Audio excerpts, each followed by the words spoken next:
for int I, okay. So yes, for int I goes to 0, I names that length, I plus plus. Okay, so ang mangyayari dito sa pinasa ni Sir Alec is every time na mag-execute yung loop, lalabas si enter name. Tama ba, Sir Alec? Lalabas yung naka-print line natin na enter name. So, pwede na ang gawin natin, sa labas na lang natin ng loop ilagay, no? Sa labas na lang natin ng loop ilagay si enter names.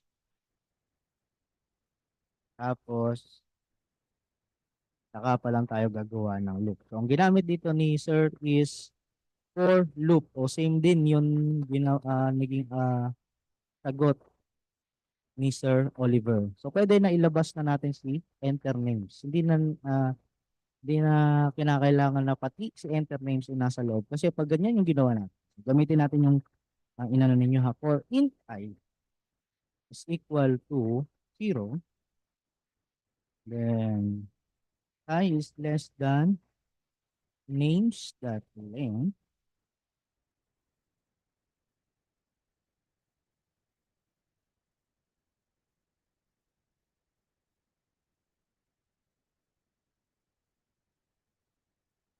tapos names dot length, tapos I plus plus, wait lang, hindi kaya ito maka-affect ko dun sa while loop natin. Maya, tingnan natin. Tapos, dito natin ilagay sa names, then I equal to in that next line. Ayan. So, pag in-execute natin to, ganito, enter names, then pwede na tayo maglagay ng mga values. Tapos, i-print nyo rin syempre yung values. So, kung halimbawa na itong enter name na to ay sinama natin sa loob, ito yung magiging output. Oops. Wrong. Ayan. Oh, ito. Tapos, every time na mag-ano tayo, mag-enter tayo, lalabas yung enter name na text. So, para mas presentable naman, ilabas na lang natin ito. Pwede naman yan. No?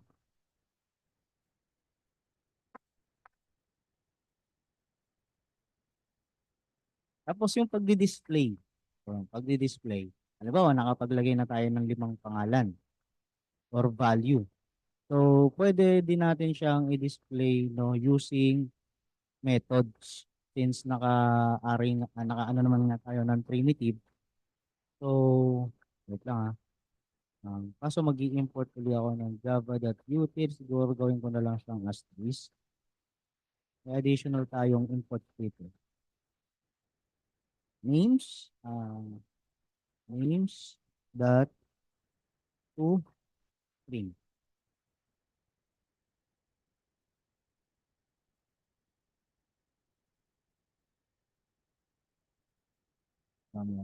Mali. Arrays. Arrays dot to string names. Yan. So, yung lahat ng value na ibibigay natin dito ay i-display niya na ano bang tawag dun sa ganun?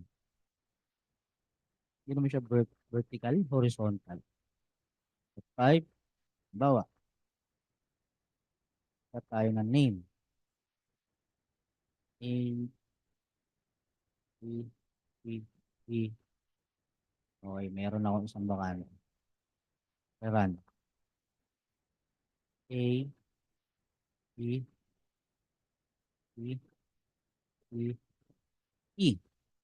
Yan. Kung makikita niyo naka-ano na siya, naka-bracket na siya. So, yun yung isang way natin kung paano natin i-display yung lahat ng value. Paano naman kung halimbawa na specific lang yung gusto nating makuha? Ano kung halimbawa, um,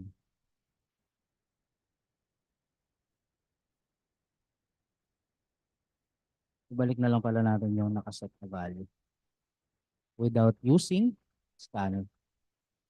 Hindi natin to. Names, euro.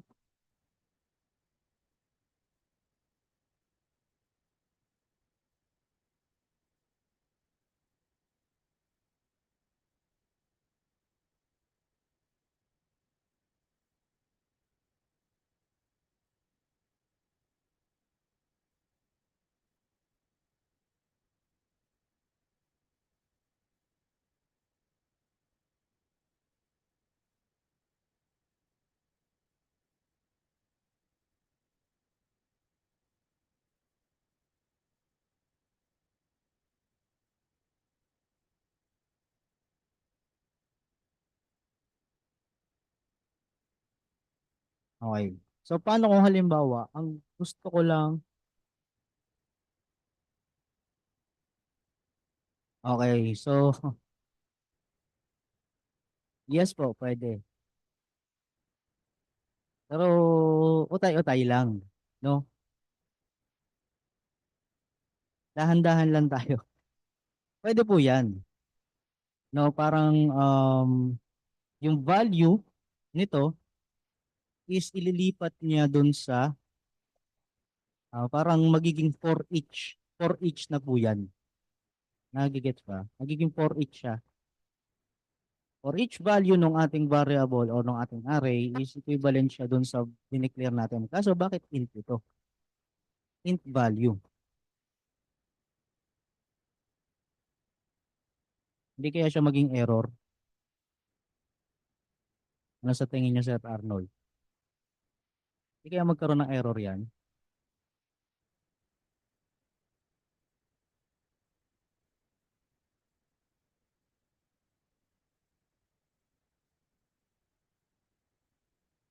So, sige, kunin natin. Kunin natin tong binigay ni Sir. Lagay natin siya dito sa baba. Okay? So, di ba? May error. Bakit siya nagkaroon ng error? Ano yung naging error? Okay. So, yes. Magkaiba yung data type na dineclare natin sa loob ng loop dun sa declaration natin ng ating array. So, para mawala yan, dapat ito ay naka-in. Ha? Para mag-expect ka. So, ito is para siyang concept ng for each na every value na meron tayo dito sa ating, yes, na dito sa ating array ay ito turn over niya dun sa variable na value. So every time na i-execute, so kung ano man yung max size dito, yun din yung magiging max size ng ating value dito sa ating loop. So this is another way no ng pagdi-display ng value. Pero sige, okay na yan dyan.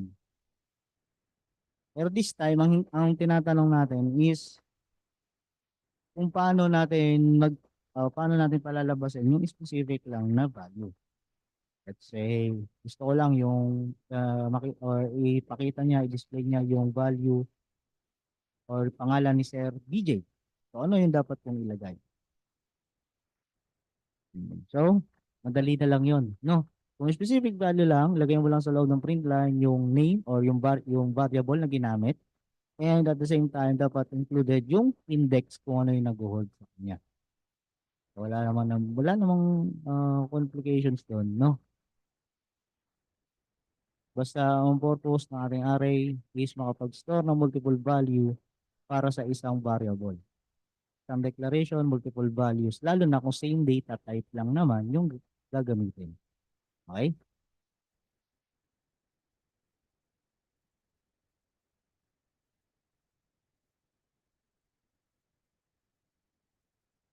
May question tayo kay array. Mahirap bang intindihin si array?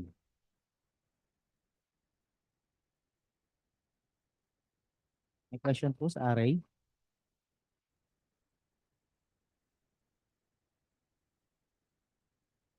Wait lang.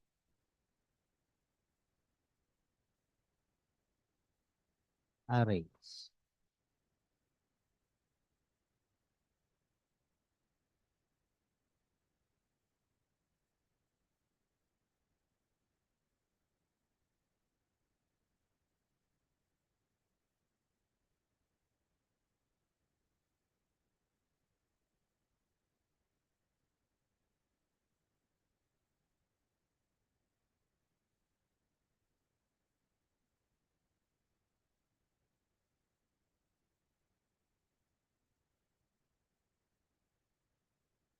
Gawa tayo ng ano, exercise. Wait lang ha.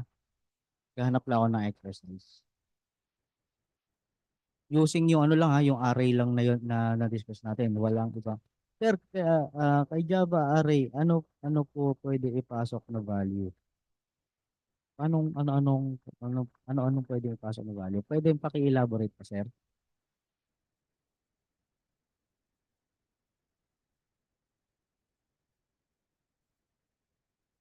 Depende sa data type.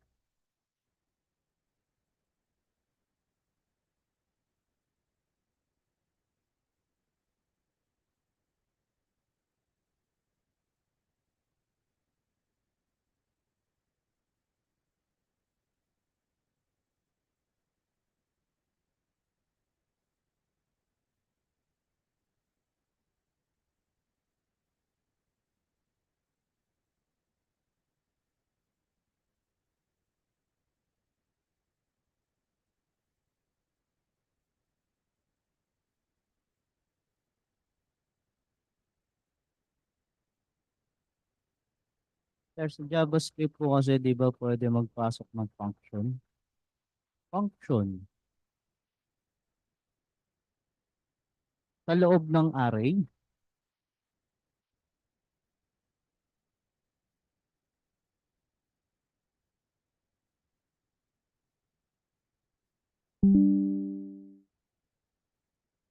Yun ba, sir? Sa loob ng array, magpapasok ka ng function.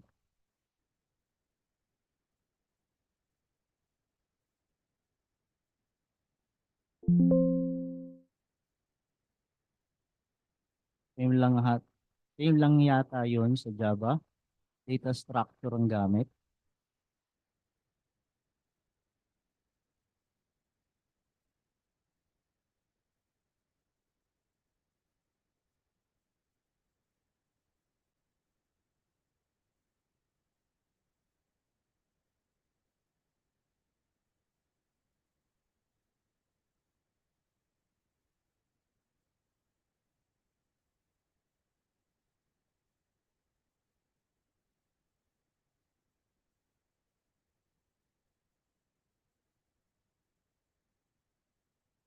Di sir, okay na object pala yun na iisip ko sa JavaScript. O kasi ano iniintindi ko yung ano, yung sinasabi mo na pwede tayo magpasok ng function sa loob ng array. So, how, paano mo siya i-declare, no? Paano mo siya i-declare kung ganun yung gagamitin mong function?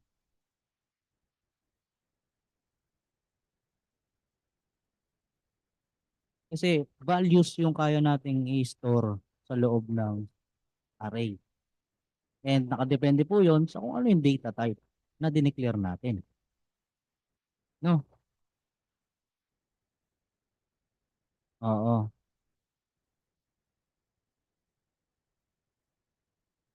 Kaya kung function, pwede natin gamitin si function.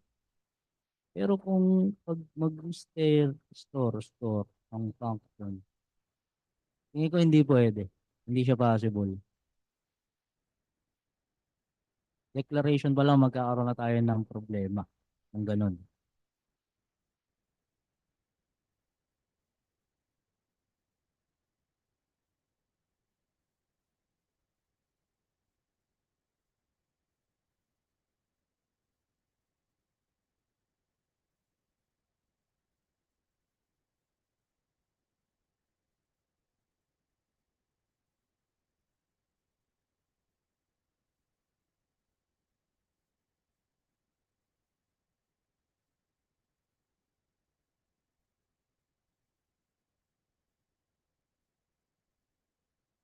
And si ano po kasi, no, si array is included siya or kasama siya, nabibilang siya sa non-primitive data type.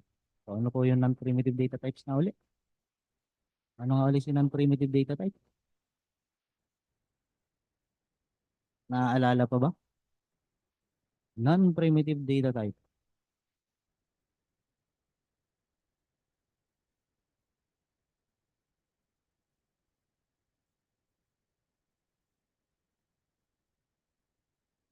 Non-primitive data types, nakalimutan na?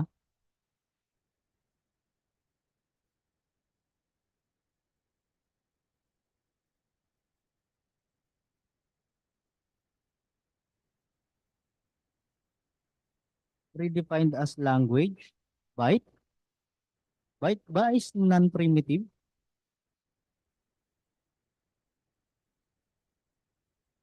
Kalimutan na si non-primitive data type. Ano nga yung,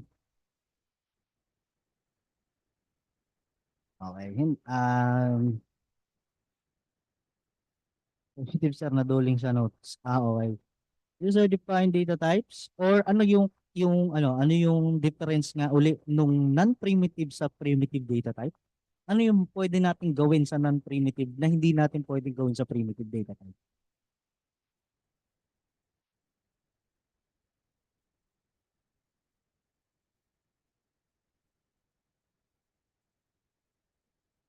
Ano nga yung pwede natin gawin sa primitive data type na hindi, mali.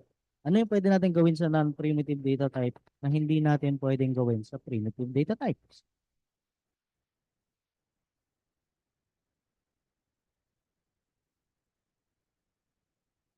Let's say ito, string. String is a non-primitive data type. Magde-declare ako ng primitive data type.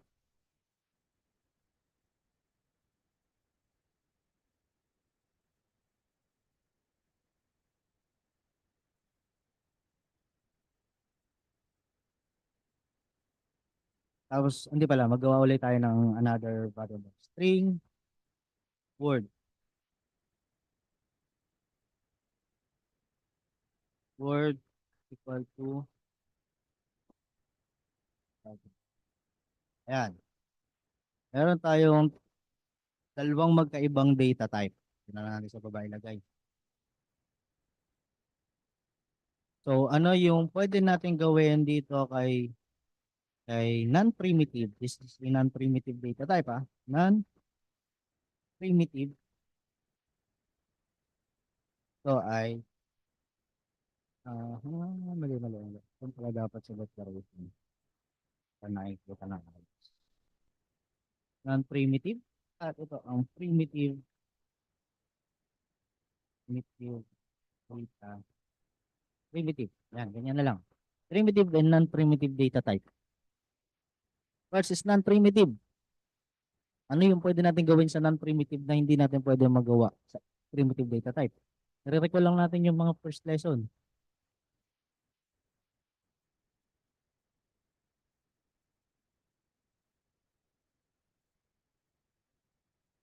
Tinatanda o nagbubuklat ng mga notes. Combination yung string eh. Anong combination po ng, huwag nyo munang pansinin itong yung array hindi mo na included si array. Stick lang tayo dito kay string word at saka int num.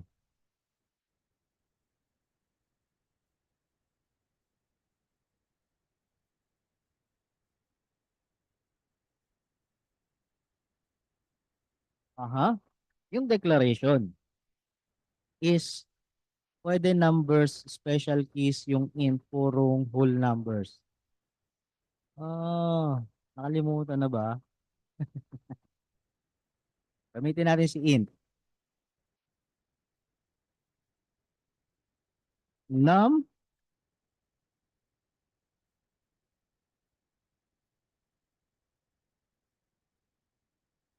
hindi natin pwedeng lagyan or gamitan ng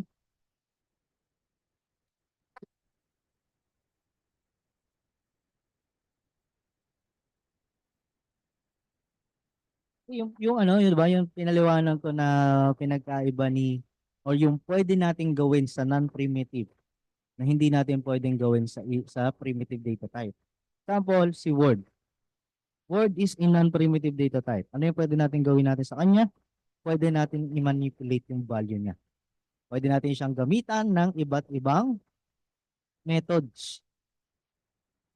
Nagigets po ba? Kasi si si primitive data type, yan. Gamitin natin si int or si num. Pag ginamitan natin siya ng method, no, wala na po tayong ibang pwedeng gawin. Kung ano man yung value na nakaset sa kanya, as is, yun na po yung value. Kung non-primitive naman po yung gamit natin, word, pwede nating i-manipulate yung value nung na meron tayo dun sa ating variable na nakaset as non-primitive data type. Meron tayo dito equals for comparison. Meron tayo dito car at. So, ibig sabihin, ang kukunin lang niya ay yung value or character. So, para na rin siya papasok dito si array. Since si string is an array of character and meron din pong index itong ating string. So, kung meron tayong word na Java as a string, so meron tayong ilang index. Meron tayong ilang index. Four indices. So, mag-start siya kay 0. So, kung ang click ko dito or ang lagay ko dito start at 0, ano ang ibibigay niyang output? Wala po ito ha, wala ito. Hindi ito included. Nandito lang tayo sa word Java. Nandito lang tayo sa word Java. Dahil si string is an array of characters. No? So, nung kinuha natin yung char at index 0 niya, ang bibigyan niya sa atin is j. Kung halimbawa naman na word dot, ang kunin natin ay word dot length.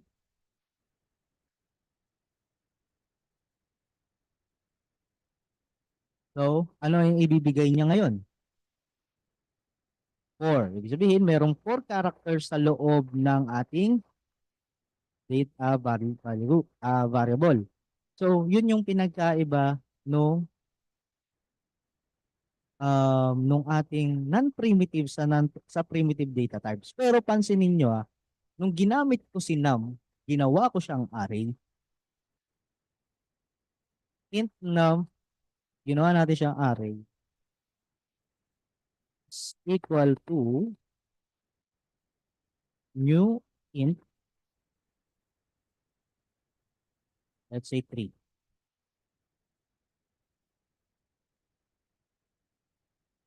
Or para mas okay. Num 0 is equal to 1 or 5.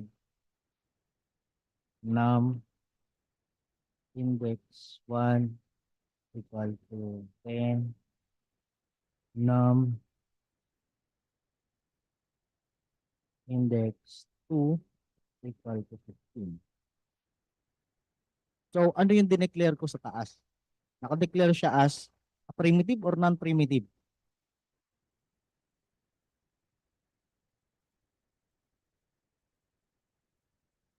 Yung nasa taas. Primitive ba siya or non-primitive data type? Yung ginamit ko.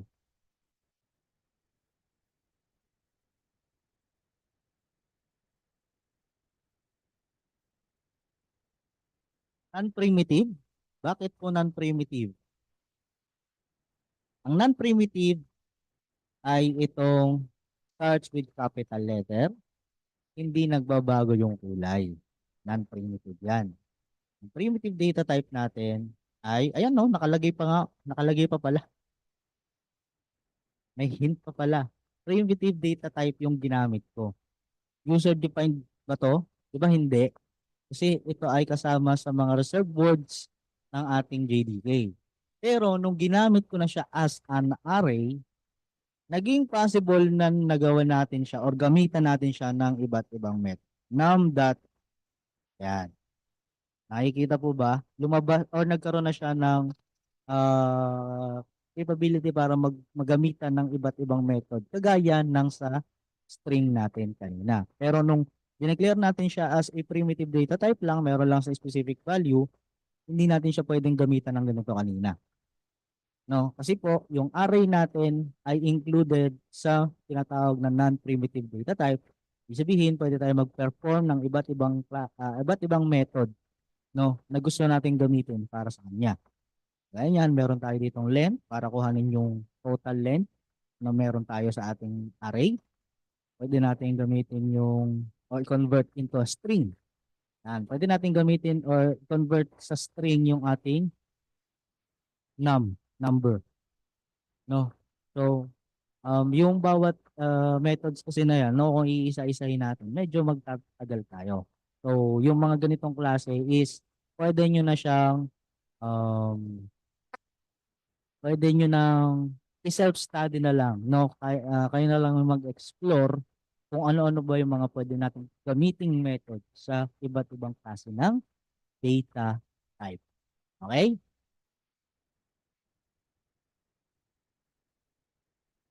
Nasundan ba? Nasundan ba, guys?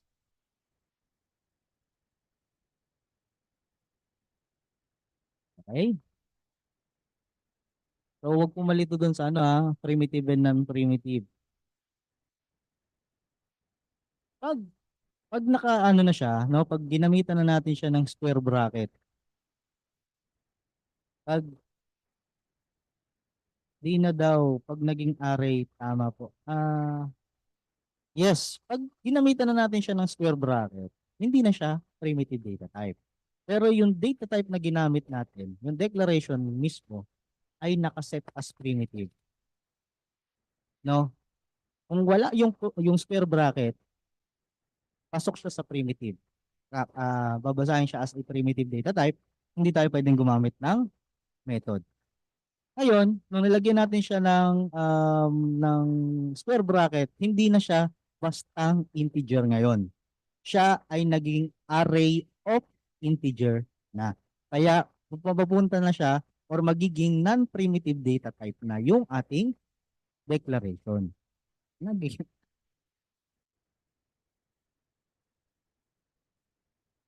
na ano sundan ba? Nag-get ba? O nakakalito? Nalilito pa din. Linawin lang natin ano. Int. Int data type is a primitive data type. Without square bracket, primitive yan. Pag ginamit na natin siyang, o ginamitan na natin siya ng square bracket, siya ay magiging array of integer. So, non-primitive na po yun.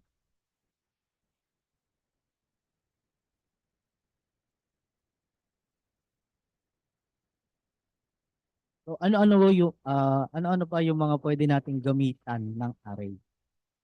Pwede ba tayong gumamit ng boolean para sa array? Pwede ba tayong gumamit ng boolean? Pwede ba tayong gumamit ng double? Ano pa ba yung mga data types natin na na-discuss? Pwede ba natin gamitin yung ibang data type kay array?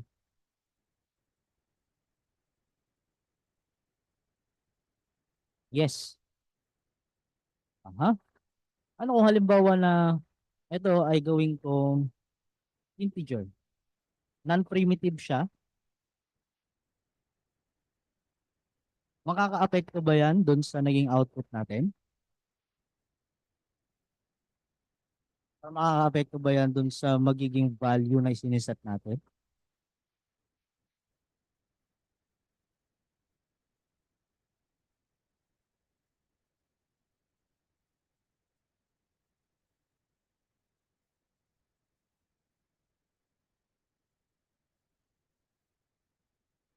Ano tingin ninyo? Balik natin siya kay int ha.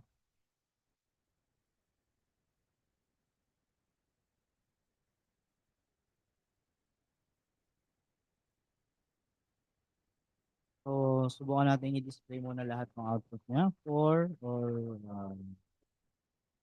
Ganito na lang din gawin natin. Gawin na lang natin siyang for each. Kasi ito yung pinaka madali. Palitan lang natin yung data type at saka siyempre yung pattern.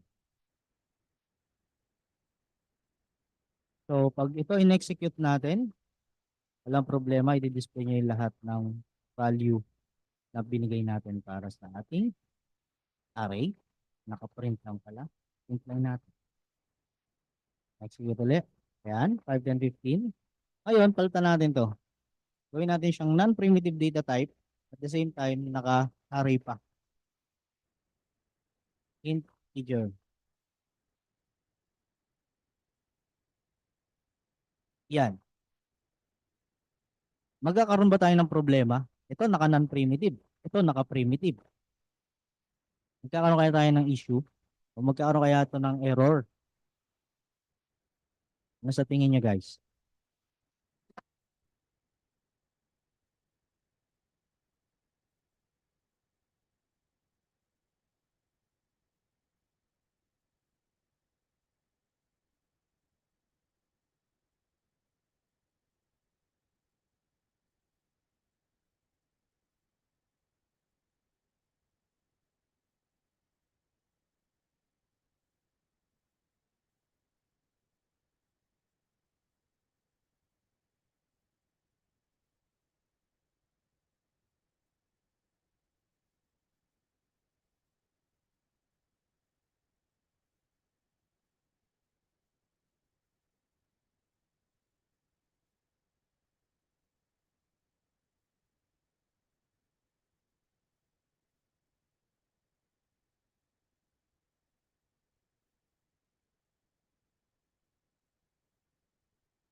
Same lang?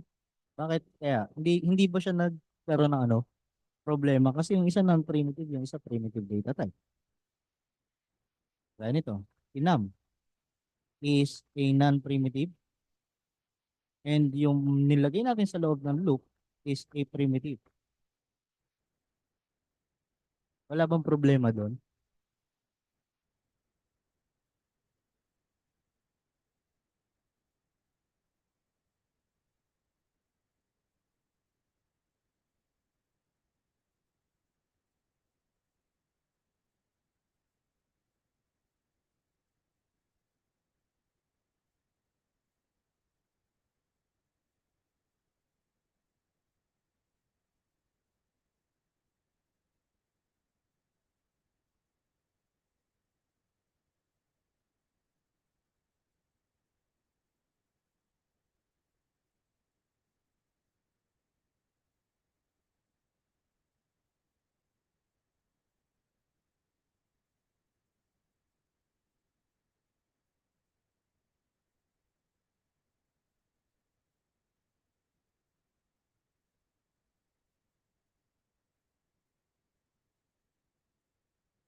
Hello?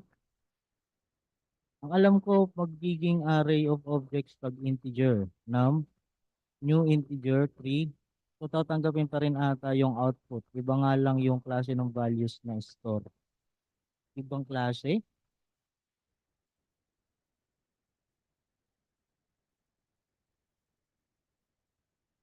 Naging ibang klase?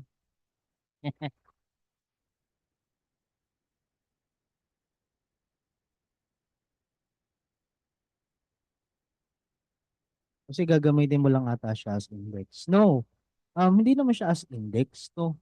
Ang mangyayari kasi nito, yung value na nakaset para sa variable na num ay i-convert or ililipat natin sa variable na value.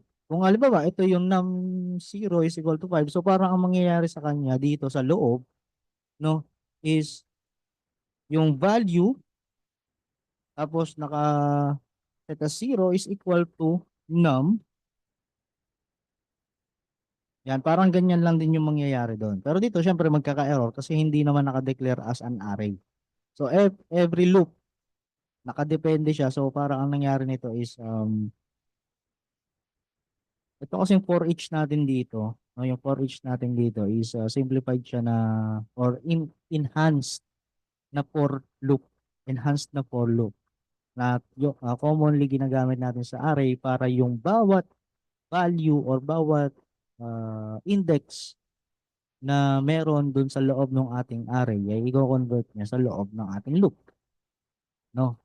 Parang ganon. So kung integer ito at non-primitive yan, hindi po yun makaka-affect kahit na yung ginamit natin sa loob ng loop ay primitive data type. As long as same sila ng tinatanggap na value. Integer dito sa non-primitive and int ng primitive data type, same lang po yung value na tinatanggap nila, which is whole number or whole numerical values. No? So, ang kagandahan lang pag ginamit natin si integer na let's say walang array, integer lang na non-primitive data type yung ginamit. Pwede natin siyang gamitan ng method since non-primitive siya.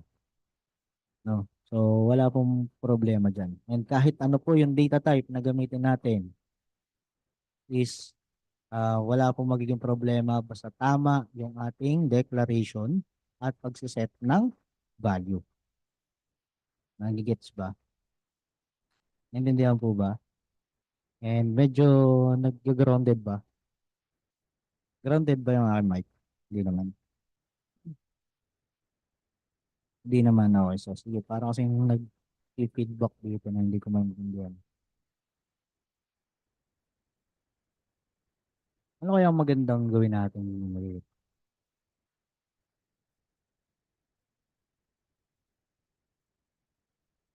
Okay.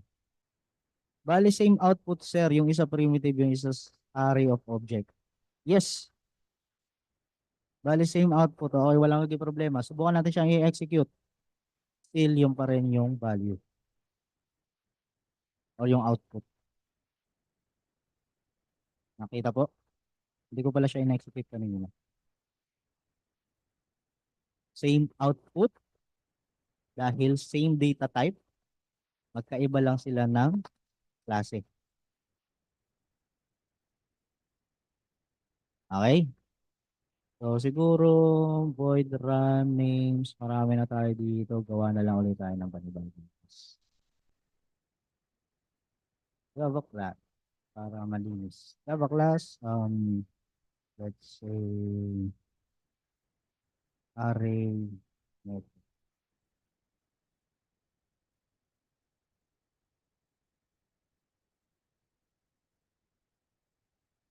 VM or talagyan ko ba siya ng main method? Void execute int num array is equal to, let's say,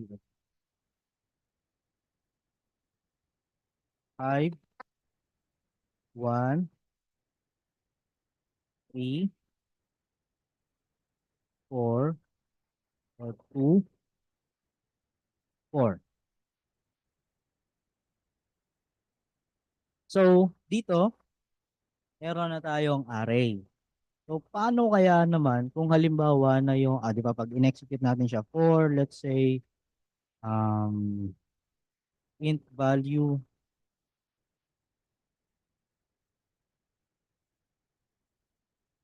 num, then s out value. So, paano kung halimbawa na ang gusto ko dito, oops, call out natin siya sa main, comment lang natin to, array methods, mali ba? Array methods, object,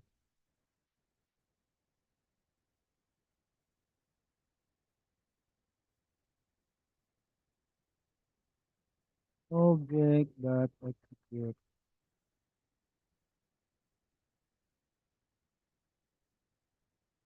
So, alam naman natin na pag in-execute natin to, ang di-display niya is ito. Kung ano yung pagkakasunod-sunod dito, yun din yung i-display niya na output. 51324. So, ang tanong is pwede kaya nating palabasin na magkakasunod or nakasort yung value niya from lowest to highest? Sige nga, paano yung gagawin natin doon para mapalabas yung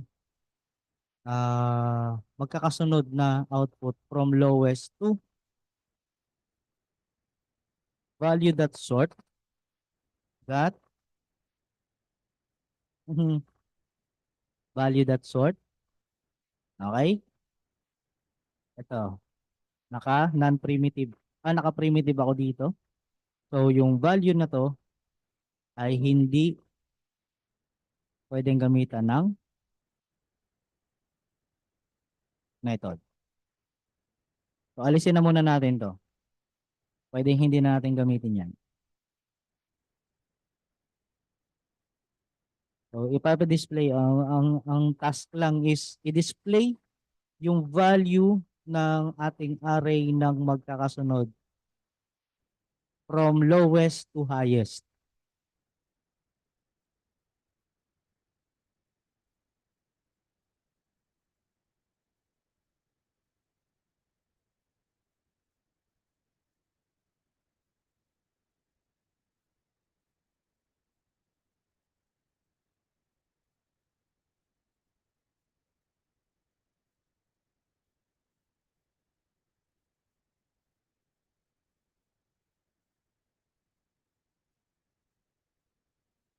Okay. Saan ko po ilalagay ito, sir? Arrays.sort num.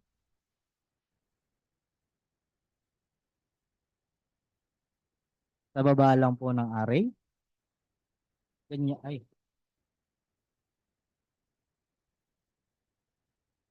dito. Or, di ba kanina,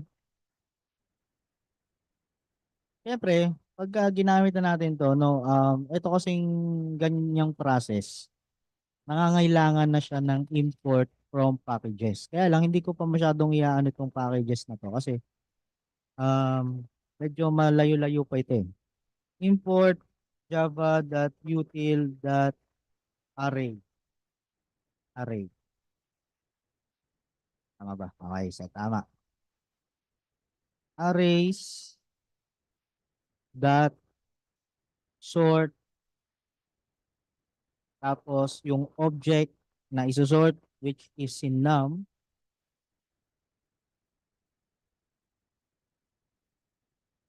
Okay? So meron pang mali. Arrays dot sort, ano kaya yung kulang?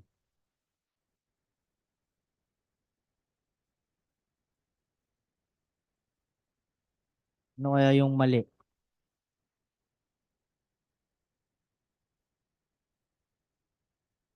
Void.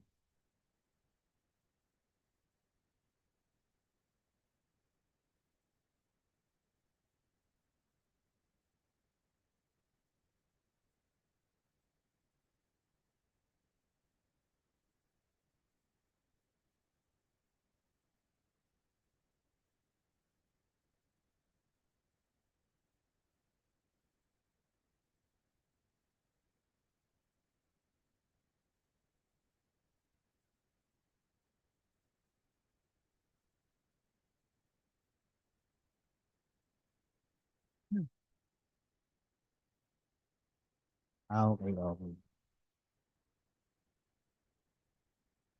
Ano nakalagay dito? Void type, not allowed. Ibig sabihin, hindi natin siya pwedeng ilagay pala dito. So, pwede siya pwedeng ilagay sa loob ng print line. Ang mangyayari dito is arrays dot sort, then dito is num. Tapos, para mapalabas natin siya is ES out at arrays dot to string or hindi. Gamitin natin si for int value. Int value is equal to num. Mali pala num.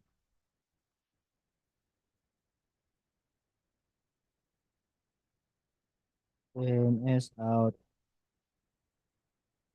value. Tama na ba to?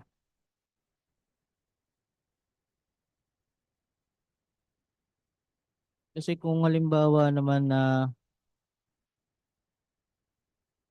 bubble sort, pwede naman.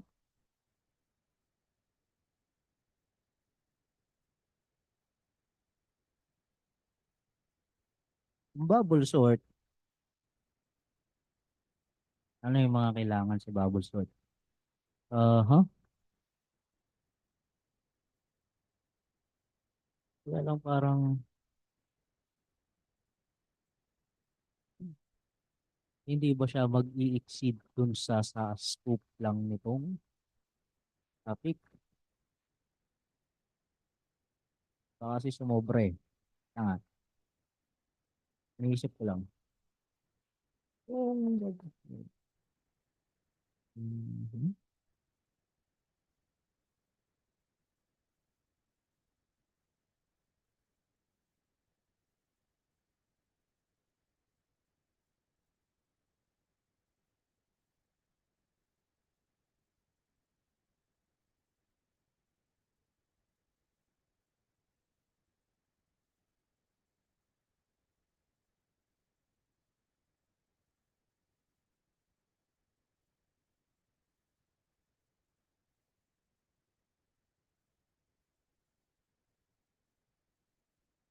Hindi ba parang mas ano sir?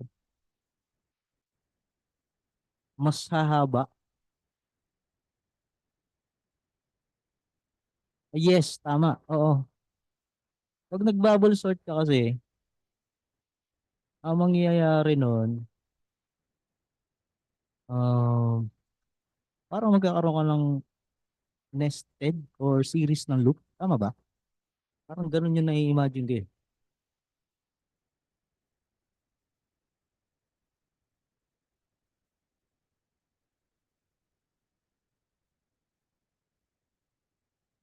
So, bukod pa dun sa process na i-perform dun sa inyong main method, magkakaroon ka pa ng na additional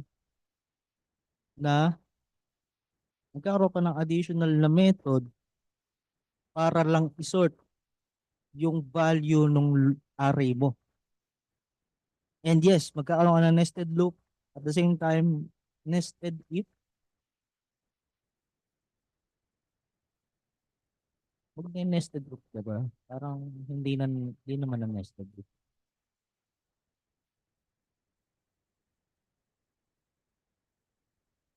Kaso yung condition na ilalagay dun sa if, yun medyo nakakalito yung condition na ibibigay nyo dun. Dalawang for loop kasi mag-reverse check pa. Oo. So hindi ko i-recommend si Bubble Sort.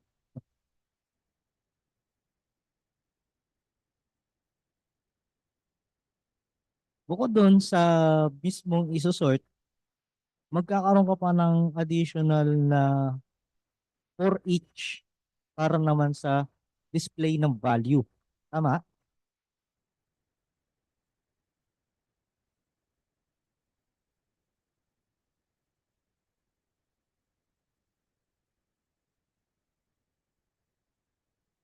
Tama ba? O, halimbawa, ito muna.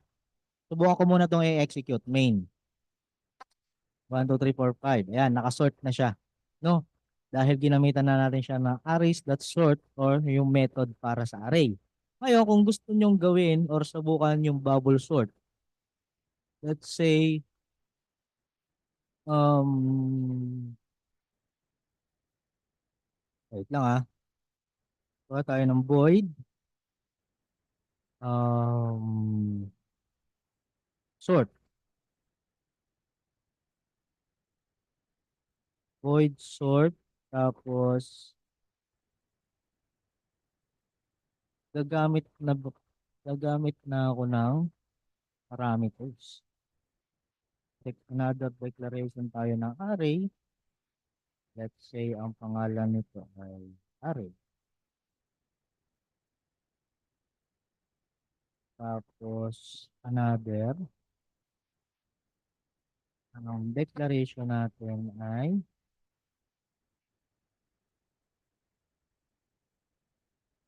int n or int I is equal to num dot length or mali, array wala, array dot length.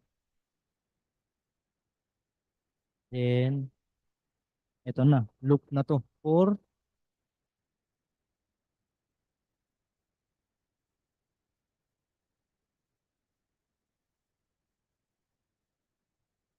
palitan ko pala to. Gagamitin ko si I sa loop. For int, let's say int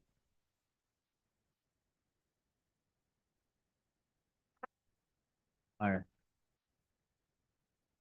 Int I is equal to 0. I is less than r dot, hindi na pala. Ang array dot length, yun yung magiging equivalent ng r. Okay. Tapos,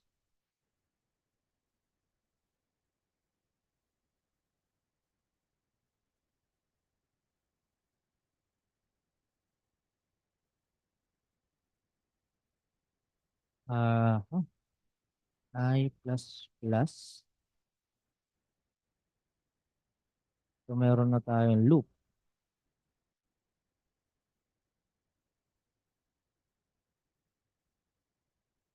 Int, another loop, int j equal to 0 ulit. J is equal to 0.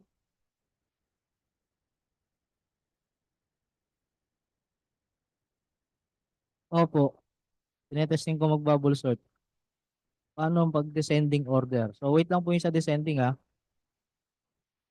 Int j is equal to 0.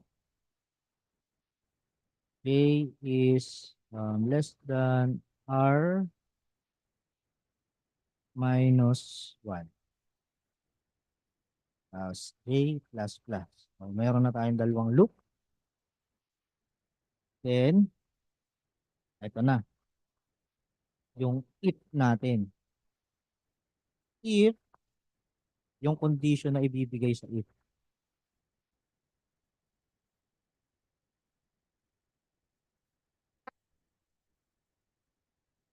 If array I, tama ba? If array I, ay hindi. If array j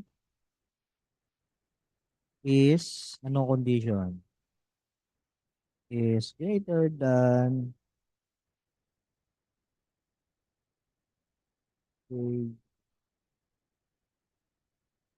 array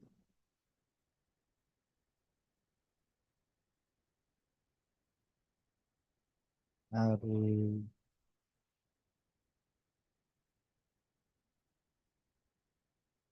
Ito ba? Ito ba yung gagamitin? Parang hindi. Parang ito yung gagamitin doon sa if. Yung nasa parameter.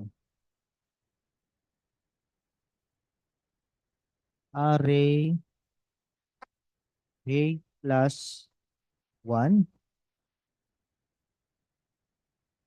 Tapos,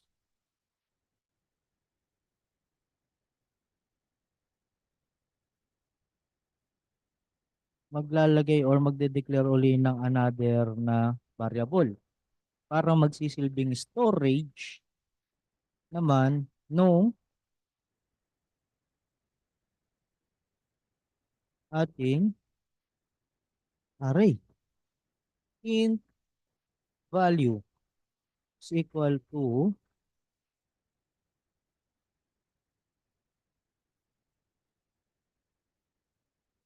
array A. Tapos array J is equal to array J plus 1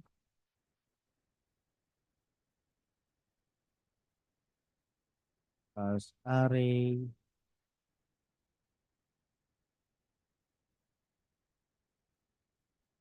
A plus 1 equals to value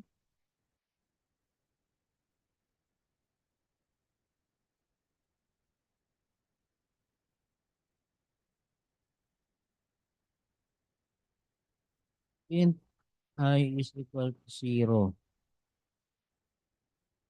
Ang R is equivalent to array.length. So yung length nito ay manggagaling sa num.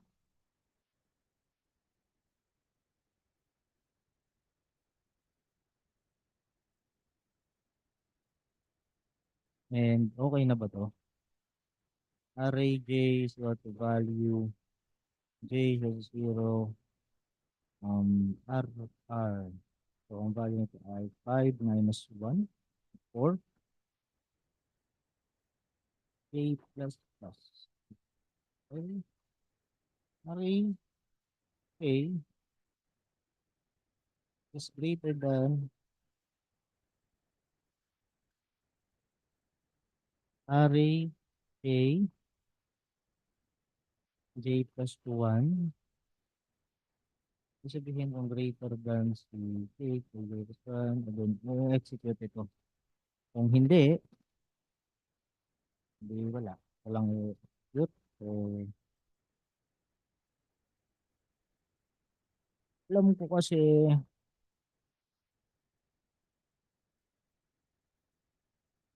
ang kulang pa dun. Parang another, pwede sir kahit for loop lang. Ah, ano po yun sir? Pwede siya sa for loop lang eh, yung kagaya nung ginawa ko kanina. Nakaano tayo. Ginamitan lang natin ng method using import ng array. Mas madali i-sort. So, parang mayroong suggest na, mayroong nag-anis, pwede yung bubble sort. Actually, pwede naman talaga. Yun nga lang, matrabaho, kagaya nito.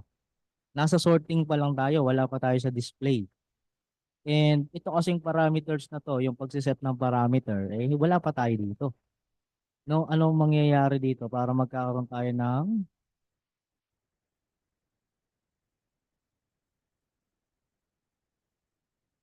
aha, dito na yung display natin.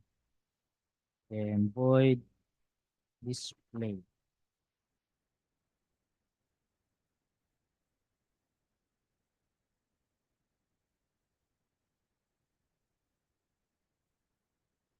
Oo, parang gano'n manual.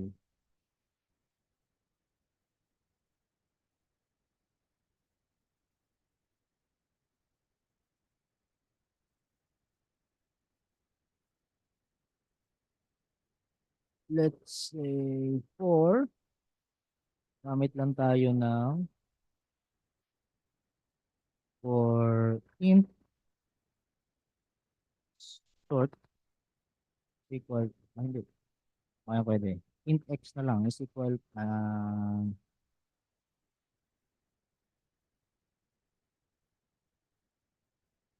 ano ito, pare? Num.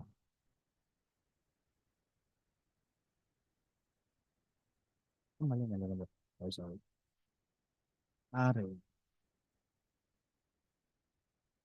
Int array. Array. Tapos, test out value or x pala to. Um,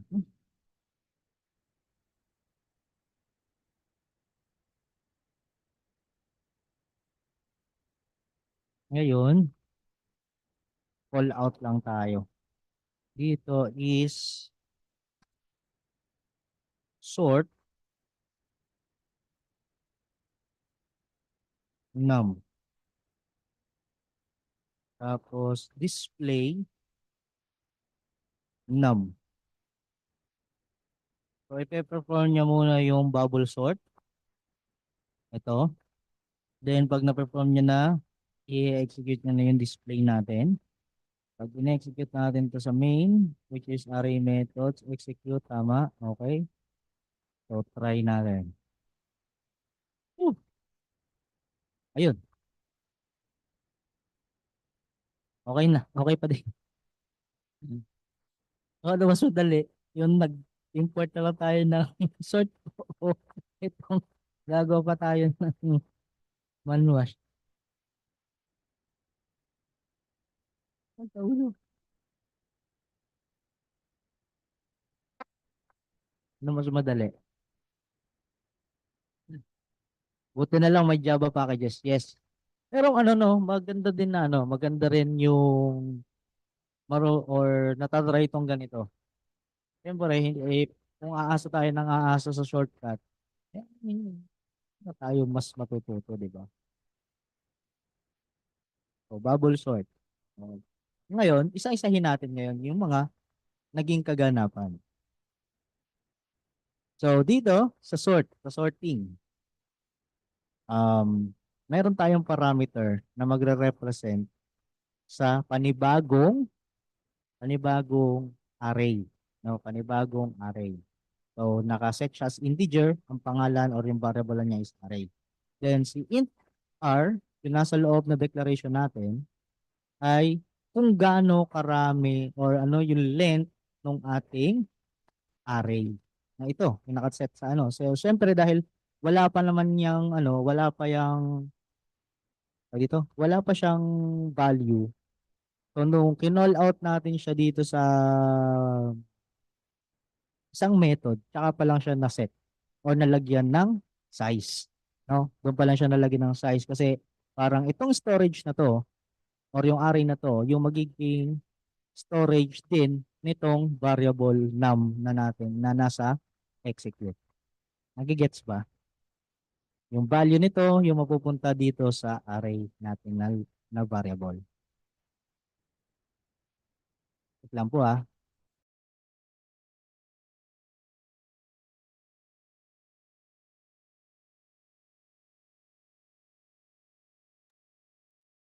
Then, gawa tayo ng loop. Ito na naman ang loop. Ang first loop natin will represent para sa I. Then inside sa I is another loop para naman sa J. And actually si J lang yung ginamit natin dito eh. Every execution nito nakadepende. So ang value nito is array. So kung ito ay 5, so 5 din ito. If I is equal to 0, I is less than 5. So this means that ang equivalent sa condition ay 4. Execute. First loop, execute array. Ah, okay.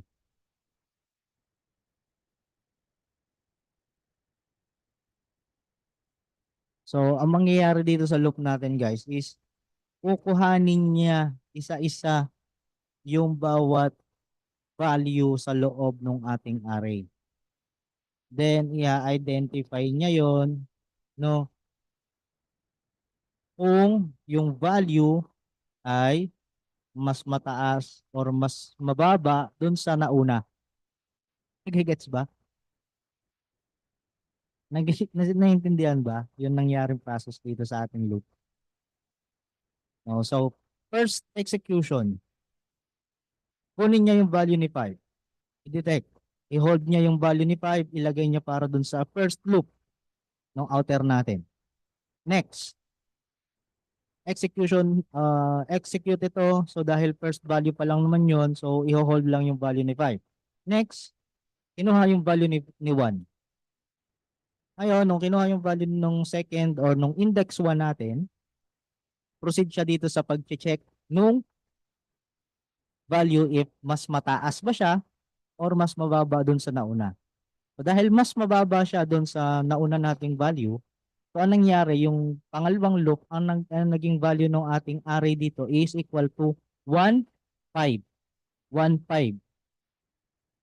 No? Tapos, diretso uli yung process, paulit-ulit lang, o ulitin lang yung process niya hanggang sa matrace niya na kung saan yung tamang pwesto or dapat tamang placement ng bawat value sa loob ng ating variable. Then, syempre, sa display natin, normal na display lang, gumamit lang tayo ng for each. Yung value ni x is equal to value ni array. And yung value ni array na to ay magpupunta or ang kukuhanin niya ay yung value nito. So dahil nauna no yung sort natin, nauna niyang i-execute itong method na to. So yung value na para dito is nabago na din. Kung halimbawa na inuna natin si display before mag-sort, tingnan niya, pansinin natin yung output ha. Walang nangyari doon sa output or doon sa value dahil yung kukuhanin niya dito is equivalent lang doon sa value na meron dito. Nung sinort natin, yun na yung magiging new order para doon sa value sa variable num na pag dinisplay uli natin siya, oops, pag nilagay uli siya natin siya dito no wala tayong inadjust, wala tayong binago, dinuplicate lang natin yung pag-call out doon sa display na method. Pag in-execute natin siya uli or lagyan natin siya dito ng separation. So let's say S out, sort, sorted values. Sige, lagyan na lang natin mga. Then execute ulit natin si main. Ayan. Yung original na value at saka yung sorted value. Susundan po. Nasundan po ba? Nasundan pa po ba?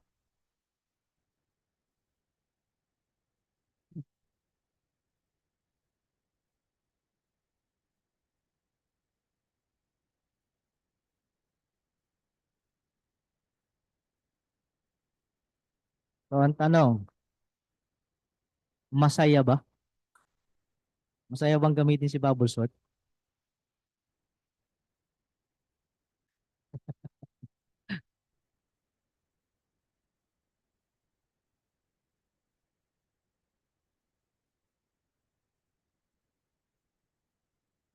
Sa ngayon, sumasakit. Tears of joy. Bakit naman?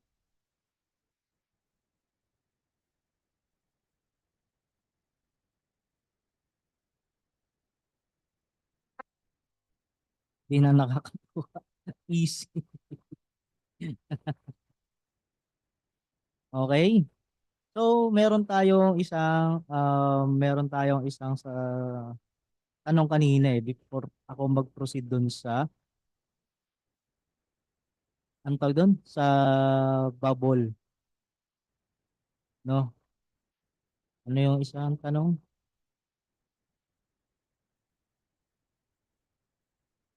Parang reverse. Ano naman po kung halimbawa reverse? So, kung reverse, parang mag-uumpisa sa highest papunta sa lowest, tama ba?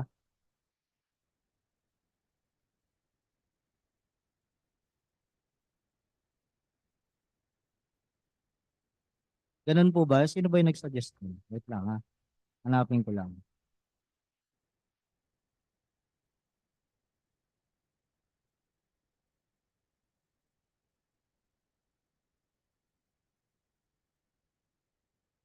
Paano pag descending order?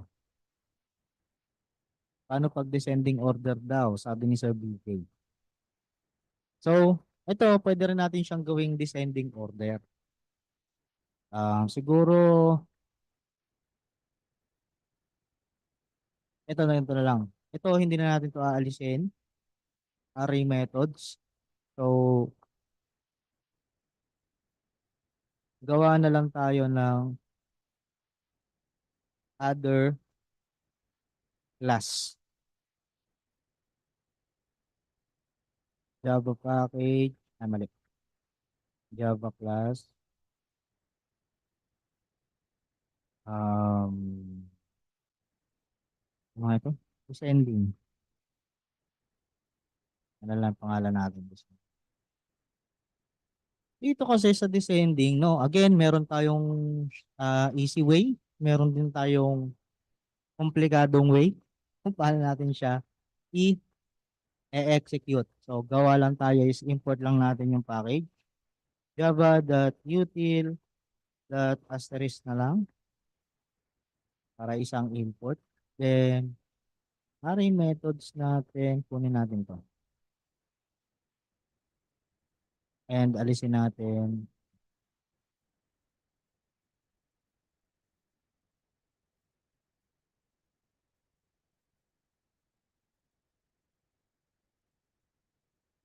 array method. Kasi pwede din natin dito,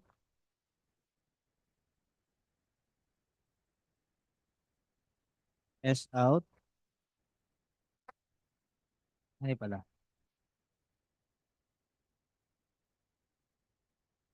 Arrays dot to arrays dot sort num,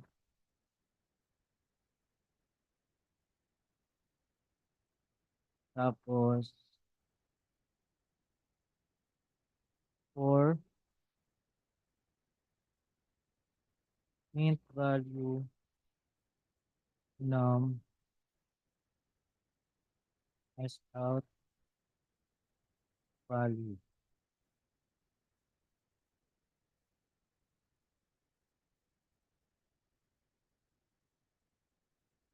Oh, why? Nasa na?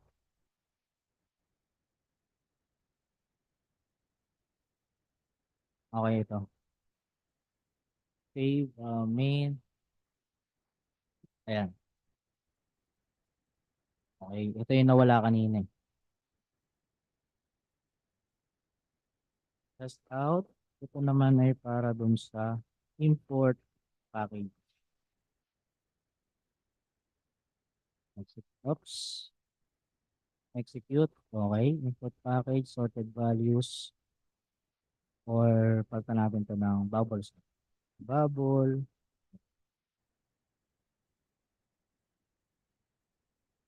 Okay. Then dito naman ay original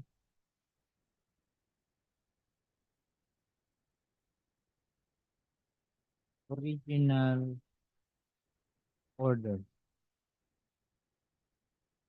Ngayon, proceed tayo sa descending.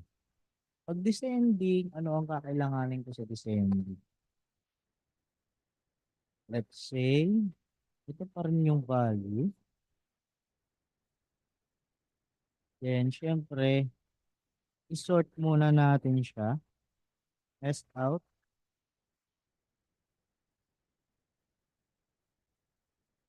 Ay, mali. Same lang din siya eh. Halimbawa, uh, arrays dot sort num. Tapos siguro gamitin ko yung for loop. For int I is equals to num dot length minus 1.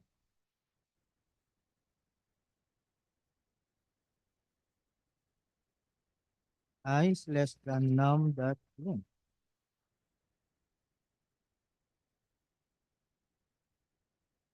I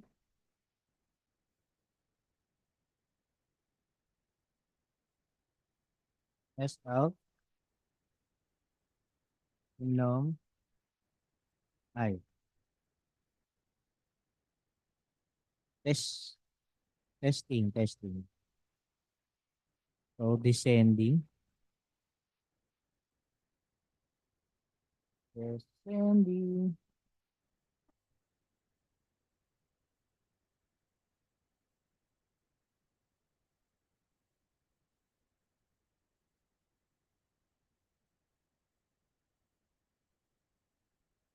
Okay, nagkaroon ako ng exception.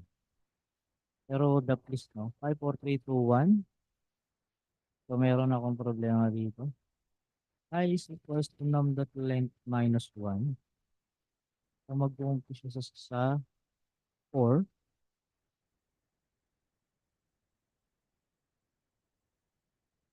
I is greater than 0. I is greater than 0. Greater than or equal. Pag greater than or equal to 0, then num dot length mag-uumpisa sa 4. 4, tapos maging i-divide ko nun hanggang 0. So, yan. Try ulit. Ayun. Descending. So, using sort, no, dun sa ating descending, ginamit natin si sort uli. Pero ang nagkaroon ng changes is yung kung paano natin siya i-null out dun sa ating loop.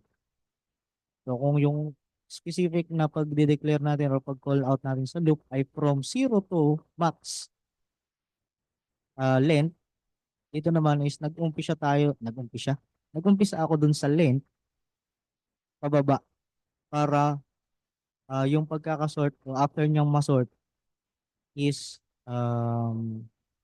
i-display niya from mai-display niya ng descending order yung ating output.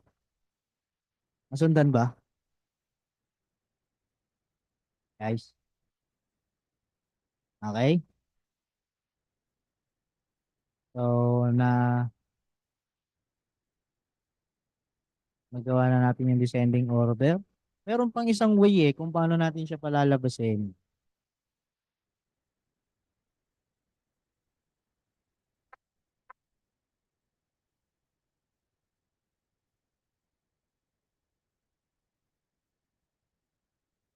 So, kung halimbawa na, wait lang i-comment na lang natin to.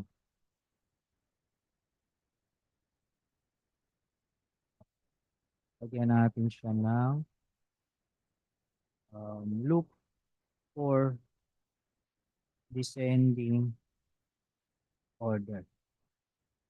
Tapos, kasi alam ko meron pang another laman si package na pwedeng gamitin.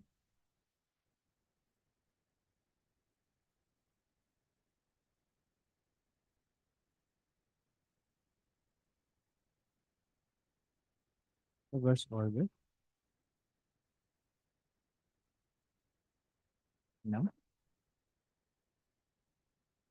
Okay.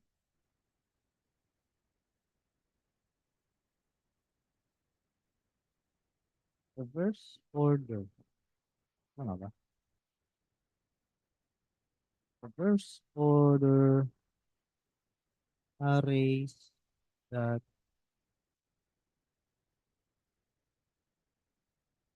is least num.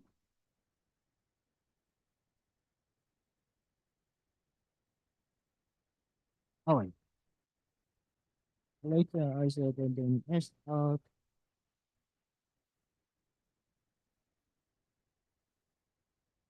Tapos, for each.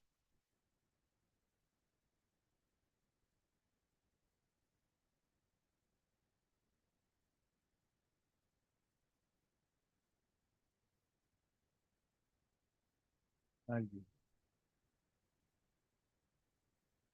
Try ulit. Okay, hindi siya nagbago. Hindi siya naka-descending.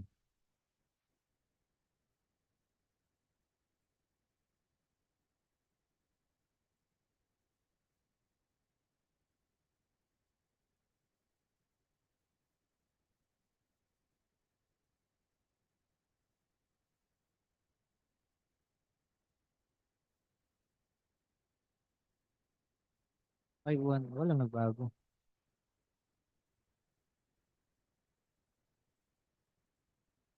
Comparator,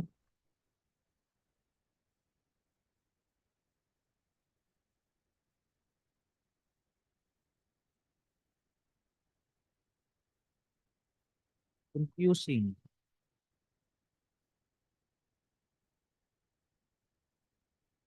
confusing primitive, confusing primitive daw. Okay, wait lang.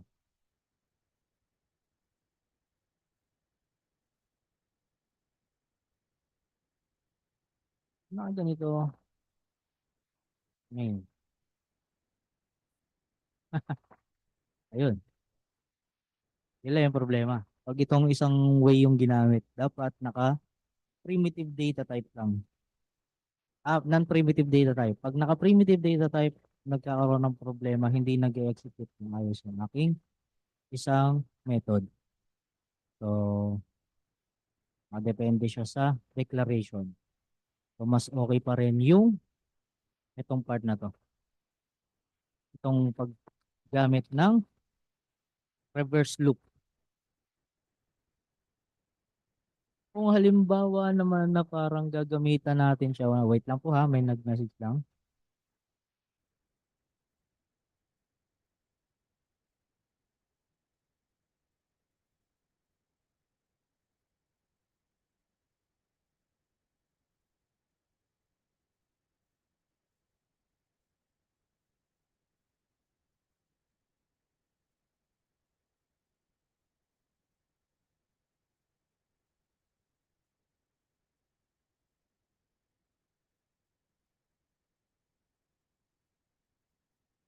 Wait lang ha. Collections reverse array for int value. Okay, so sa ano siya? Sa primitive data type, primitive data type lang siya applicable. Non-primitive data type lang siya applicable. Pag naka-primitive data type, magkakaroon ng problema.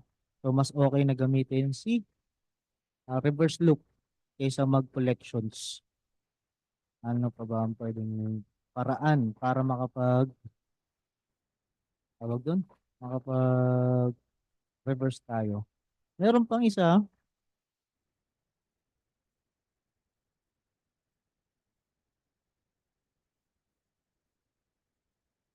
kaya lang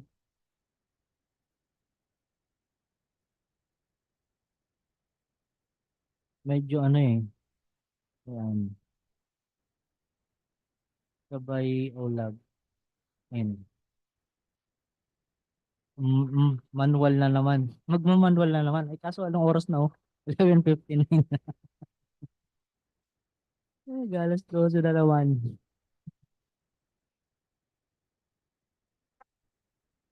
Comparator reverse selection sort, parang bubble sort din. Oo, yan.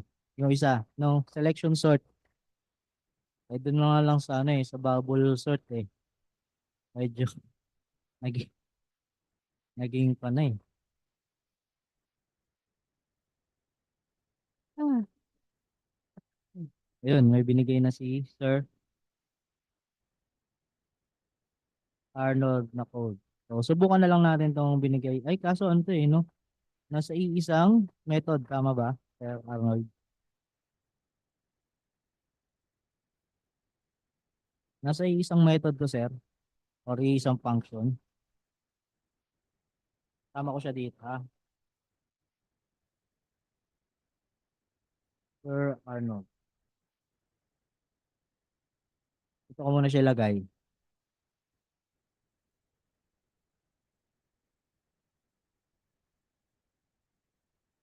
O, sa loob to ng isang method. So, meron pa siyang another methods for display. Tama ba? Sir Arnold.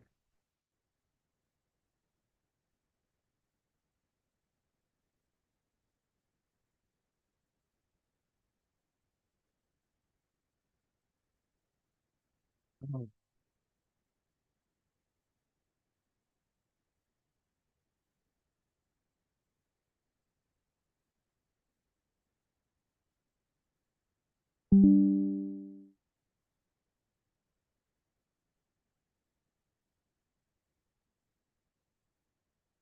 So, okay naman na yun, no? So, yan naman yung pinaka, ano. Wait lang po, magdi-discuss na rin tayo.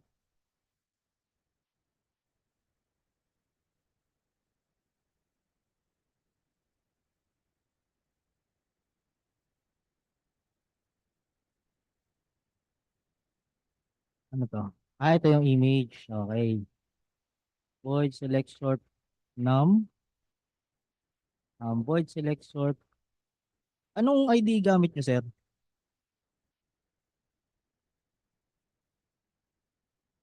Sublime. Okay. Kaya, ano, siguro nakasanayan na lang din yung ganitong setup ng pagkakode. Ano, sir?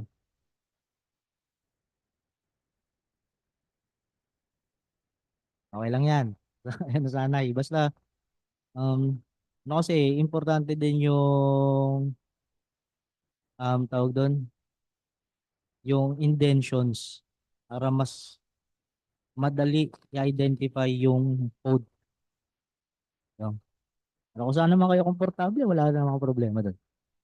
Siguro, dito na muna natin i-end yung ating class regarding kay array and yung mga iba't ibang paraan, no, kung paano natin ma-display or makukuha yung mga value at kung ano-ano bang mga methods yung pwede natin gamitin sa kanya. Okay? May question po? Questions, guys? Questions?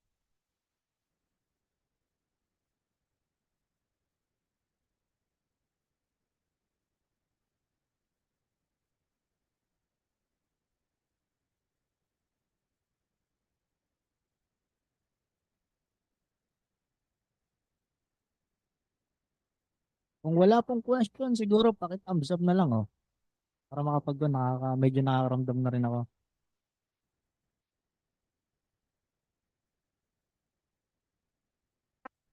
Next session, sir, iba't iba klase ng pag-sort. Anong klaseng sort ang gusto? Anong klase ng sort ang gusto, sir?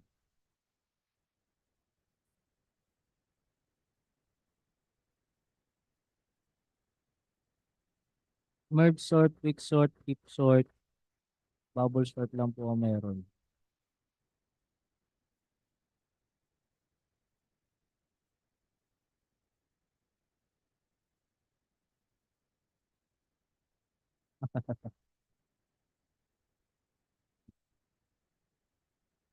Nasa ano pa nga lang tayo eh, nasa single dimensional array pa lang. Wala pa tayo sa multi.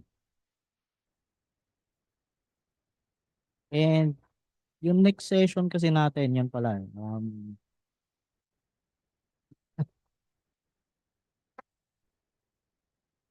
Ay, i-ano natin yan sa mga susunod na session. Kaso, ganito guys, meron kasi papapasok lang na balita, no? Sa amin. And total bukas naman is Friday na. Tapos Saturday, siguro bukas is magkaroon na lang tayo ng exercise or activity kasi pauwi ako ng bukid. May aasikasuhin lang ako. So, not sure kung makakapag-discuss ako bukas. So, possible na ang discussion na natin is after na ng Christmas. No? Okay lang po ba yun? Yung susunod na, or yung bukas is magkakaroon tayo ng, siyempre, BSRS at saka screenshot. No? Kailangan pa rin po ng BSRS. Hanggang 23 lang po yung BSRS natin. 24 wala, 25 wala. Okay? 24 at 25 wala. 26 resume. Pero syempre sa 26 kasi malamang sa malamang baka may mga hangover pa. So baka 27 na rin tayo mga pag-discuss. Okay lang ba 'yon? 26 pahupa muna tayo. Pahupa.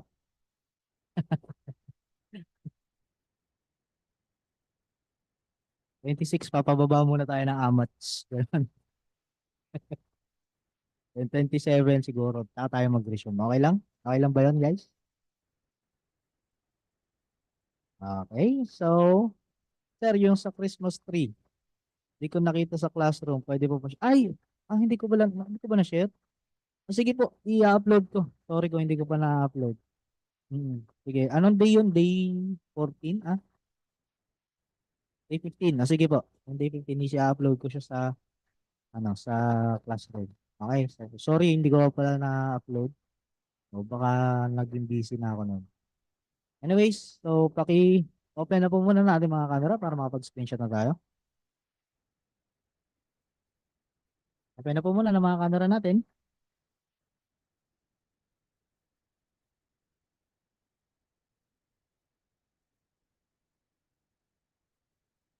para makapag-screenshot na.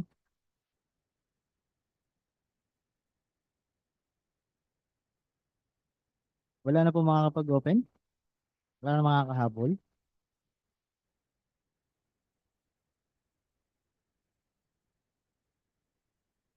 Okay, so ready na po. Ready na yung mga naka-open ng camera. Thank you. Thank you. Ready in 3, 2, 1. Gutom na talaga. Gutom na talaga. Okay.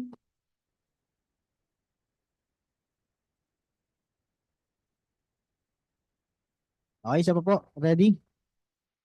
3, 2, 1. Umabol si Sir BJ.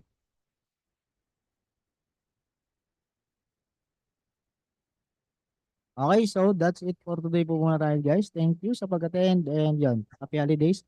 Kita-kits po tayo sa